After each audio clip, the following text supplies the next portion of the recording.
Les enfants et l'éducation. Je vous salue au nom et par l'esprit du Seigneur Gautama, anciennement Bouddha, aujourd'hui Seigneur du monde, au pied duquel nous avons appris tant de la loi il y a d'innombrables siècles. Je me souviens bien du soleil éclatant qui dardait sur nos têtes, des chemins longs et poussiéreux qui nous menaient aux quatre coins de l'Inde, suivant le cours invisible dont notre Seigneur avait magnétisé la substance même de la terre et sanctifié certains lieux où des hommes saints, dans de futures incarnations, trouveraient la vérité par le fait de sa présence passée. Le but entier de ma vie est d'incorporer dans ma nature un peu de la douceur et de l'amour du bien-aimé Seigneur Gautama, et puis, par l'intermédiaire de mes étudiants, d'offrir cet amour aux jeunes en incarnation qui sont l'espoir du nouveau jour. À cet effet, les étudiants actuellement engagés dans la tâche presque insurmontable de maintenir un équilibre spirituel, mental et émotionnel dans le système éducatif, que vous appelez progressif, sont sous ma protection constante et font l'objet de mes soins attentifs. Le Seigneur Gautama fut le grand exemple de la voie du milieu. Toutes les grandes visions de fraternité humaine et de progrès ont été inversées. Certaines doctrines et leurs mots connexes, qui prétendent à la fraternité, sont derrière beaucoup de mouvements soi-disant progressifs au niveau éducatif, de même que gouvernemental. À Crotone, j'utilisais la méthode utilisée aujourd'hui dans le système scolaire, mais avec cette différence. Dans le cœur de chaque courant de vie se trouve l'instructeur. À cause du tourbillonnement tumultueux des corps émotionnels et mentaux, très peu sont ceux qui parviennent à établir le contact avec cet instructeur. Ils doivent s'appuyer sur une conscience qui a développé cette capacité. L'héritage du savoir et de sagesse qui a survécu au vandalisme des âges fournit à partir des illuminés un tel stock, et les instructeurs inférieurs, en remplissant leur coupe à la fontaine cosmique, enseignent ainsi la canalisation des énergies à travers les arts. En de rares occasions, lorsqu'un courant de vie incarné avait déjà développé la capacité de contacter directement l'instructeur, je lui accordais la pleine liberté de développer de l'intérieur sa propre flamme divine, et je lui octroyais un maître qui développait gentiment sa sagesse de l'intérieur. Dans le futur, j'espère pouvoir établir une nouvelle école de ce genre et attirer les courants de vie hautement développés. Avec l'aide de bons étudiants, je permettrai à nouveau cette liberté, mais seulement à quelques-uns sélectionnés. Cependant, dans le domaine de l'art, de la musique et de l'éducation générale, sans entraînement surveillé par des instructeurs compétents, la nouvelle génération ne progressera pas avant que la situation ne soit clarifiée par l'autorité d'essence divine, laquelle, Dieu merci, va recevoir une plus grande liberté dans un futur immédiat. Chacun trace la voie pour soi-même et établit son allure.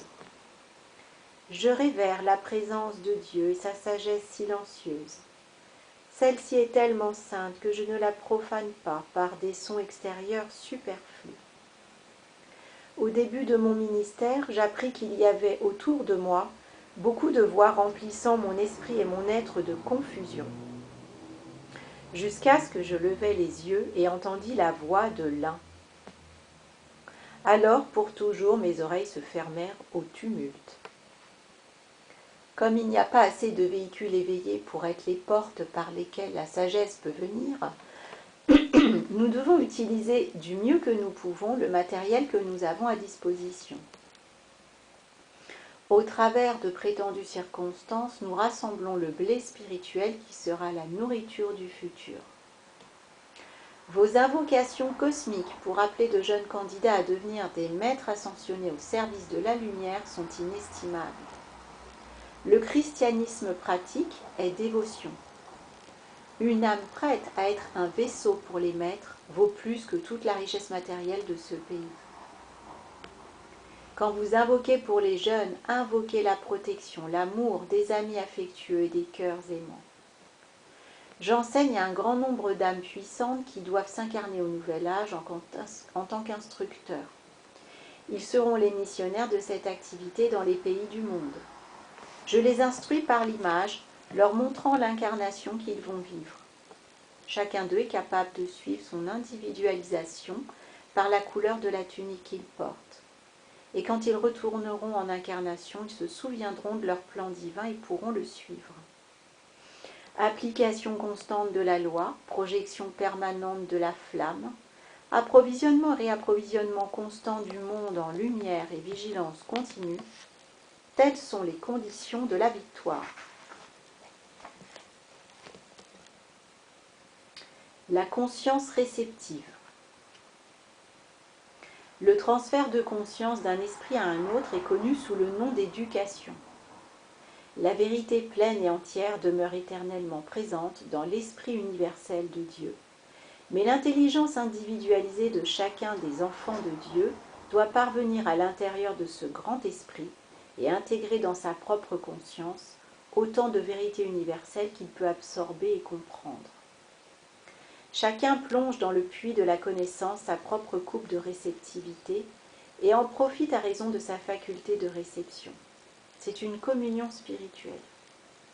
L'instructeur est celui dont la coupe a cru par de nombreux voyages au puits, et il en dispense l'essence débordante à ceux qui ne sont pas encore capables d'atteindre le bord cosmique de la source. Même dans les cours élémentaires d'éducation, l'instructeur remplit d'abord sa conscience, puis il tend gentiment sa coupe de savoir à l'élève, afin que celui-ci puisse y tremper les lèvres, tomber amoureux de son essence, et revenir à la coupe de l'instructeur jusqu'à ce que, peut-être, il se trouve parmi les rares privilégiés qui le rejoignent autour de la fontaine cosmique. Ceux qui ne boivent pas ne croissent jamais en valeur. Bénis soient ceux qui excitent leur faim spirituelle, et bénis soient ceux qui nourrissent les affamés. Tout développement d'une faculté est relatif. Le relais de n'importe quel sens est limité par la sensibilité de l'instrument. Un maître musicien est capable de déceler des sons et des nuances dont l'homme moyen n'est que béatement ignorant. Donc, quand le pouvoir mystique de la vision exalte la conscience du néophyte, la description des hauteurs célestes dont il a été témoin n'est qu'une partie de la vérité. Les rapports des visionnaires des siècles varient selon le développement de la conscience qui utilise cette faculté.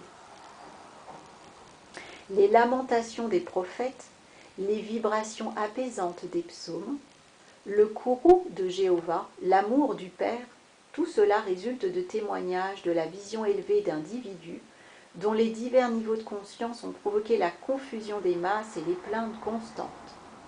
Voici que, voilà que. Non, l'homme ne doit pas se décourager d'utiliser son pouvoir de vision, ni de respecter ou de se réjouir des rapports du visionnaire. Cependant, comme le guide sur le mont de l'accomplissement, il doit être averti que chaque progrès offre un nouveau panorama et que tous les guides ne se trouvent pas au même endroit en même temps. Le guide particulier qu'un certain nombre de courants de vie suivent en conscience aura connaissance de la partie du chemin directement concernée par le progrès et la sécurité de ses protégés. Et sa vision sera suffisante pour ce groupe. Mais il y a d'autres groupes et d'autres guides situés tellement au-dessus d'eux que, du sommet brillant de la montagne, groupe et guide ressemblent à de petites taches. L'initié doit être entraîné à centrer sa conscience dans la flamme rythmique de vie qui se trouve dans le cœur physique, et de cet endroit déléguer consciemment les énergies au corps compétent pour réaliser une fonction spécifique des activités de la vie manifestée. La plupart des hommes sont en déséquilibre, parce que l'essence vitale de leur conscience réside soit dans l'un des corps, émotionnel, physique ou mental, ou dans le cas du fanatique, dans le corps éthérique. De sorte que vous avez un aurige conduisant un équipage à 4 chevaux, mais tiré par un seul d'entre eux.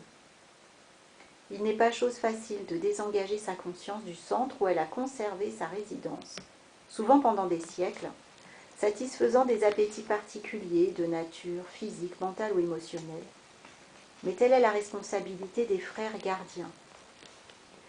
Quand la conscience intellectuelle accepte la présence de Dieu dans la vie même qui fait battre son cœur, l'étudiant est alors prêt à faire un pas en avant sur le chemin spirituel.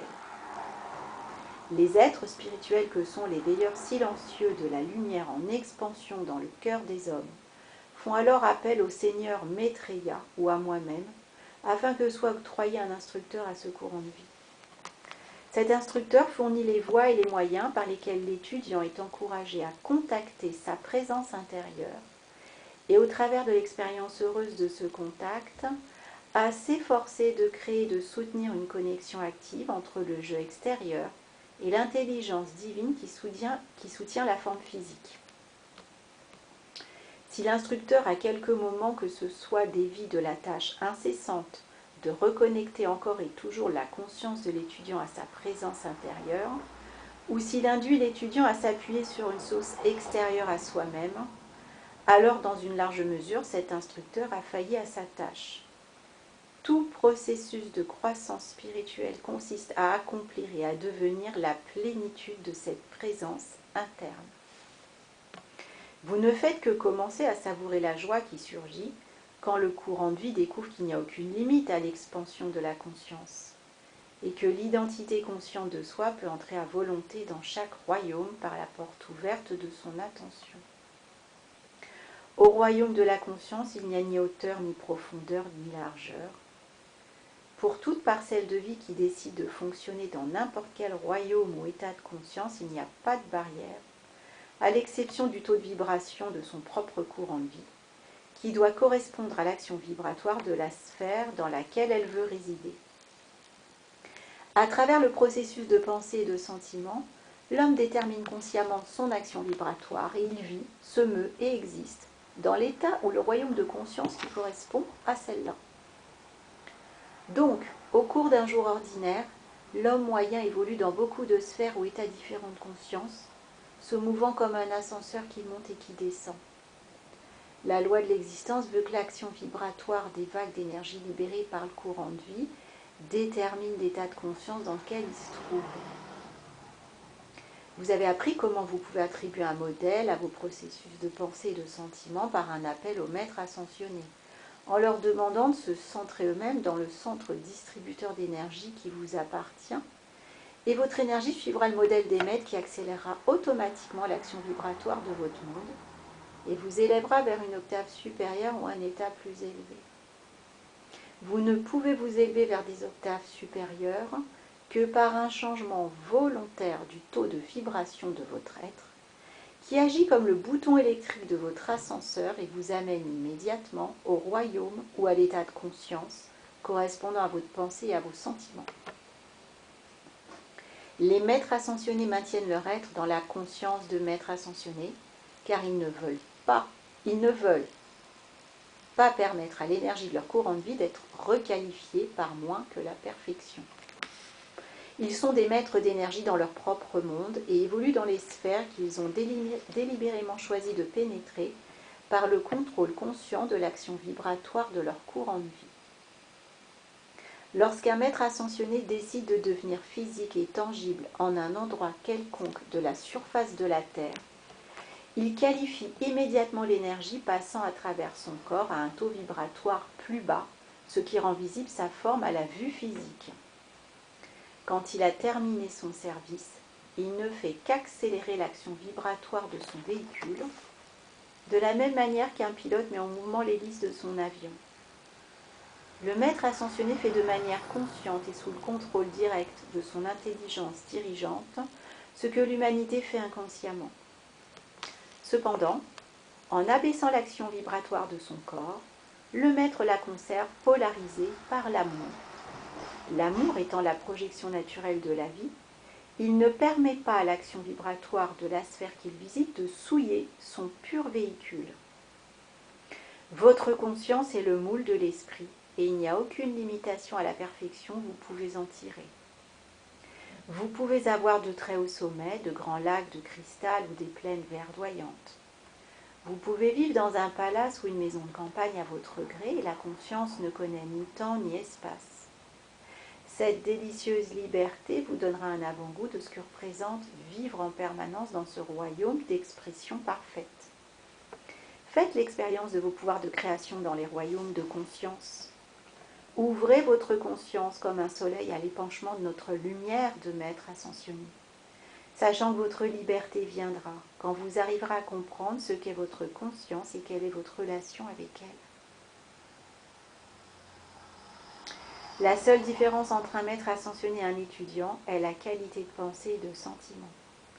Chacun a le même pouvoir créateur, le même libre arbitre, la même énergie à disposition, la même formidable capacité de mouler cette énergie selon son dessein particulier. Le monde émotionnel renferme 90% de l'énergie du courant de vie. Si le monde des sentiments est infiltré de conscience, de foi et de pouvoir, de lumière, de maître ascensionné, l'énergie de ce courant de vie suivra le décret et apportera presque instantanément son accomplissement. En regardant les étudiants, nous constatons un certain degré de connaissance intellectuelle et d'acceptation, 10% de votre énergie, et une masse de vie sauvage et non gouvernée, votre monde émotionnel, se rue çà et là au gré des vents et des vagues. Si vous placiez une balance devant vous et que vous y mettiez d'un côté votre accrétion mentale et de l'autre vos sentiments, vous trouveriez que les 90% la font pencher excessivement. Pour devenir un maître, vous devez contrôler l'énergie de votre propre monde, quelle que soit la pression du monde de l'apparence. Cela se réalise seulement en attirant la paix et la vertu d'en haut, et en faisant de votre monde un océan de calme sur lequel votre vaisseau navigue en toute sérénité. Les sentiments sont des entités vivantes et ne peuvent pas être traités par la force mentale.